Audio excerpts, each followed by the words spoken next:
A lot of money saving advice can feel like a second job, but the best frugal habits do just the opposite. They cut waste, they simplify decisions, and make everyday life a little easier. I'm Joy of Frugal Creative Living, and my goal here is to help you spend less and create more. And I know that when people think about frugal living, they often picture spending hours making everything from scratch or driving across town to save 17 cents on paper towels.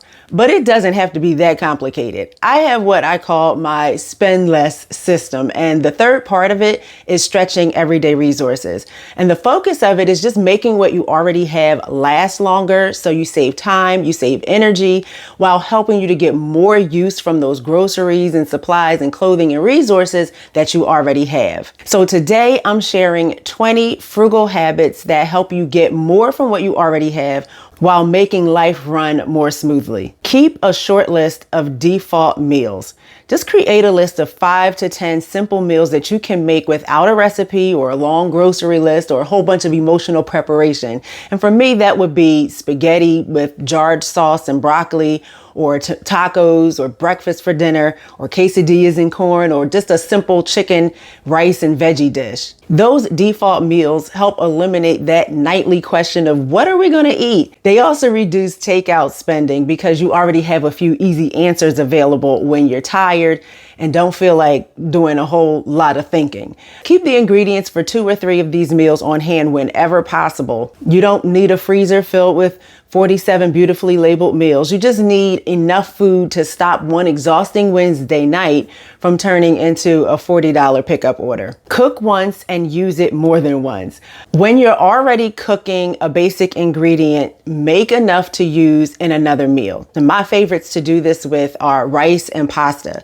Maybe you just make twice as much as you'll need for one meal, because then that extra rice can be mixed with some scrambled eggs and turned into fried rice, or used as a base for a whole different protein. And if you made pasta with red sauce the first night, you can use the extra to make a cold pasta salad the next day. If you cook just a little extra chicken today, the rest can be used in sandwiches or soup or quesadillas, and roasted veggies can go into an omelet or a wrap the next day. And this isn't necessarily full meal prepping. You don't have to spend 6 hours arranging matching containers across your kitchen counter. You're simply doing a little extra work while the cutting board and pans are already out. Future you gets an easier meal, and current you only has to wash the pan once. Keep one emergency meal available. An emergency meal is something inexpensive that you can prepare with very little time or effort. It might be a frozen family dinner that you can just pop into the oven and not have to think about it until the oven goes ding. Canned soup and crackers, some burgers and frozen veggies, or a meal that you made and froze a couple weeks ago. The purpose isn't to create necessarily the healthiest or most impressive meal of your life. It's to give yourself an alternative to fast food when you're worn out at the end of the day and the car feels like it's literally driving itself to Burger King. Sometimes saving money is less about having the perfect plan and more about having a reasonably acceptable backup plan. Portion out your snacks when you bring them home. Instead of letting everyone freely ravage through a family-sized package of chips until it mysteriously becomes an empty package, or they leave the whole bag of grapes just sitting there because everybody's too lazy to pluck them off and wash them. Just divide your snacks into smaller reusable containers or bags, because this can make lunches easier to pack. It helps snacks last longer because people aren't eating bigger portions than they should. And it reduces mindless eating directly from the package.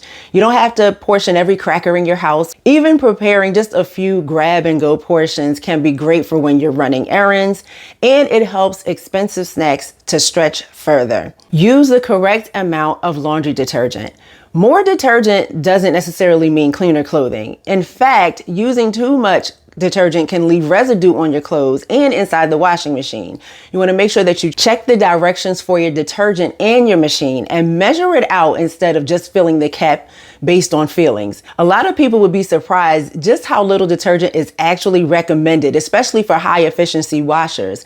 Using the right amount of the detergent helps it to last longer and may also help your clothes and your washing machine to perform better. Wash clothing only when it needs it. Not every item needs to be washed washed after just one brief wear. Your outer layers, jeans, sweaters, and some other garments can be worn more than once if they're still clean and fresh. Just hang them up or place them in a designated area so they don't get confused with dirty laundry.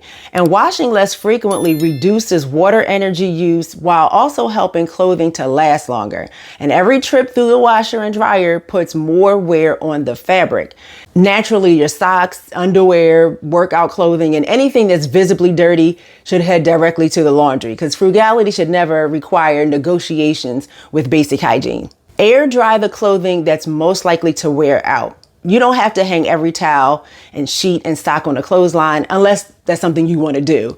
But start with the clothing that's most likely to shrink or fade or stretch or just become damaged in the dryer. And this might include bras and leggings, sweaters, printed t-shirts, and delicate fabrics. Air drying those pieces can help them to maintain their shape and appearance longer. It also reduces dryer use without turning your laundry day into a whole historical reenactment. Keep a small repair basket or bin. Just create one place for items that need a simple repair. Include some basic supplies like needles and thread, fabric glue, spare buttons, safety pins, and a small pair of scissors. And when a button falls off or a hem starts to come loose, just place the item in that basket instead of returning it to the closet or abandoning it on a chair for the next 7 months. Set aside 15 or 20 minutes occasionally to handle the repairs altogether. And just grouping small repairs makes the task easier and can keep usable clothing, bags, and linens and other items from being replaced unnecessarily. Dilute products to stretch them, but do it safely. Some concentrated products are designed to be mixed with water, including certain cleaners or drink concentrates and soaps and refill products. And you want to follow the directions and only mix the amount that you need. Concentrated items can be so much less expensive than repeatedly buying ready-to-use versions. However, don't just randomly add water to products if it can affect their safety or effectiveness. Diluting disinfectants or personal care products beyond the manufacturer's directions can keep them from working correctly. The frugal goal is to stretch the product, not turn it into just lightly scented water that no longer does anything. Deal with small problems before they become expensive ones. A loose screw, a dripping faucet, strange appliance sounds, tiny clothing stains, or a small crack is usually easier and less expensive to address early. Get into the habit of checking small problems when you first notice them. Tighten what's loose, clean the stain, look up the maintenance instructions, or just determine whether a repair is needed. And this habit doesn't mean you have to become an expert in appliance repair and automotive engineering. It simply means not ignoring a 5-minute fix until it becomes a $500 problem. Give frequently used items a permanent home. When everyday items have a designated place, you spend so much less time looking for them and are less likely to buy duplicates. And this is especially helpful for things like batteries and tape, scissors, charging cables, light bulbs, basic tools, medications, and cleaning supplies. You don't have to set up elaborate shelving and storage units. Just put up a simple pegboard or some removable hooks, or put things in a simple covered box. The goal is to simply know where something belongs and return it there after you use it, because being able to find what you already own is one of the easiest ways to use it fully. Keep supplies near the place where you use them. Store items where they naturally make sense for your routine. Keep some stain removers near the laundry hamper, or reusable shopping bags near the door or in the car. Keep food storage containers near the area where you pack lunches, and basic cleaning supplies where spills usually happen. When a frugal habit is convenient, you're more likely to maintain it. When using a reusable bag requires you to remember it from the opposite side of the house while you're already halfway to the store, that bag is probably staying at home. Arrange your environment to make the money-saving choice the easiest choice. Use a refill list. So instead of relying on memory, keep a running list of household supplies that are getting low. And this can be on your phone, on the refrigerator, on a chalkboard in the bathroom or the kitchen or wherever you keep your grocery list. Just add an item when you open the last package, not when you use the final drop and suddenly need it immediately, because this gives you time to compare prices or wait for a sale or include it in a planned shopping trip. It also reduces those emergency store runs where one bottle of dish soap somehow brings 6 unrelated items home with it. Combine errands whenever possible. Before leaving the house, look at your running task list and see whether 2 or 3 errands can be completed in the same area. Combining trips can save gas, reduce wear on your vehicle, and prevent you from repeatedly interrupting your day. Of course, this doesn't mean driving around with a library book in your car for 2 months because you're waiting for the perfect collection of errands. At some point, just return the library book. Build small buffer zones into your routine. Running out of time can be just as expensive as running out of supplies. When you're rushing, you're more likely to buy convenience food or pay for faster shipping or replace something that you can't find or choose the first available option without comparing prices. Give yourself small buffers where you can. Start dinner a little earlier. Check upcoming events before the last minute. Reorder essential medication before it runs out and prepare for tomorrow the night before. A 10-minute head start can prevent a surprisingly expensive chain of decisions. Keep a not this week list. And this is a simple habit where instead of trying to cut out everything, you just choose a few things you're intentionally not buying this week. Maybe it's no random Amazon stuff or no clothing items, or I deserve this because it's been a rough week purchases.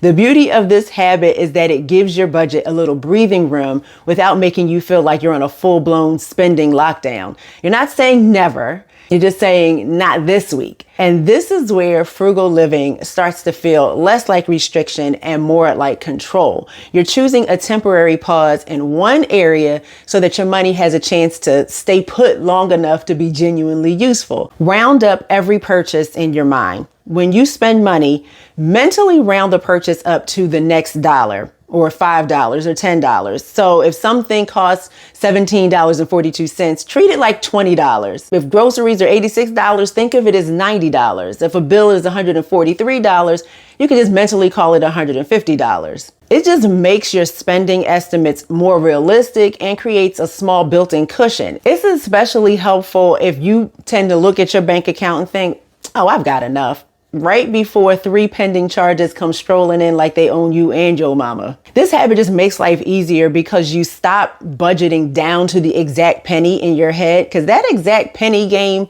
can become a problem. It makes everything look more affordable than it actually is once taxes and tips and fees and just one more thing join the party. Rounding up gives your money a little wiggle room, and that wiggle room is part of securing that financial breathing room. Create a before I pay full price habit. Before paying full price for anything that isn't urgent, pause and just ask one question. Is there any way I can lower this?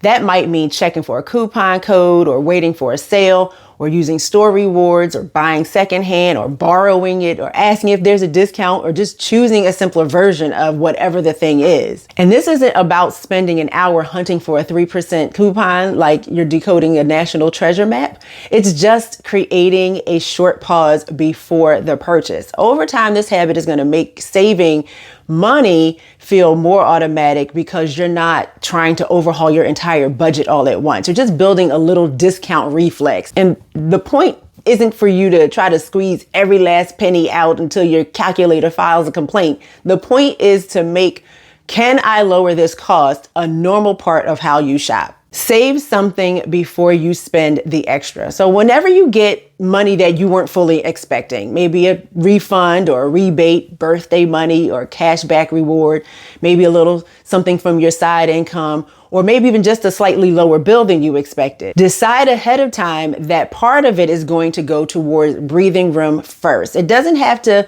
be all of it. Even saving half of it and enjoying the other half is better than just letting the whole thing vanish into who knows where. This habit helps you build a buffer without needing a huge dramatic savings plan. It turns irregular money into a tool instead of treating it like bonus money that has no responsibilities. This is one of those habits that can can make a real difference over time, because most of us don't miss money that we never mentally assigned to spending in the first place. So before the extra money gets absorbed into regular life, send a little of it somewhere useful: a savings account, an emergency fund, a bill cushion, a cash envelope, wherever your future self is going to be relieved to find it. Give every bill a small landing spot. Instead of just waiting until bills are due and hoping that the money is still in your account, create a simple place where bill money can sit before it's needed. And this could be a separate checking account or a savings account, a cash envelope, or even a category in your budgeting app.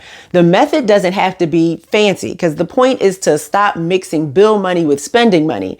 When everything is sitting in one account, it's easy to feel like you have more available to you than you actually do. Giving bills their own landing spot just makes everyday spending easier, because you can see clearly what's actually free to use. And it reduces that stressful guessing game where you're trying to remember which bills cleared and which ones are still coming, and whether that balance is real money or money that already has a job. This habit is a big part of securing financial breathing room, because it gives your money some structure before life starts making requests. The best frugal habits aren't the ones that make you work harder just to prove you can save money. They're the ones that remove a certain amount of friction from your life. They help you waste less and take better care of what you own. They reduce last minute purchases and make everyday decisions easier. And that's what it means to stretch everyday resources. You're getting more value from your money, your time, your possessions, and your energy without making your entire life revolve around saving 50 cents. And some of these habits also help you secure financial breathing room, because when you round up purchases or pause before paying full price, or save part of that extra money and give bills a landing spot, you feel more in control of your money. And we love having money that knows where it's supposed to be. You also don't need to start all 20 habits at once. Just choose one or two that would solve a problem that you repeatedly have. Maybe that's keeping an emergency meal available, or giving the household scissors a permanent address, or creating a bill landing spot so your checking account stops playing emotional games with you. And if you'd like a simple way to reset your spending without a strict no spend challenge, download my free 3-day Frugal Reset Quick Start. It's just going to help you spot where your money is going, start with what you already have, and make a few practical changes without feeling deprived. And you'll find the link for that in the description. Let me know in the comments which of these habits already makes your life easier and which one you're going to try next. And remember to spend less, create more, and make what you've got work for you. And I'll see you next time. Bye.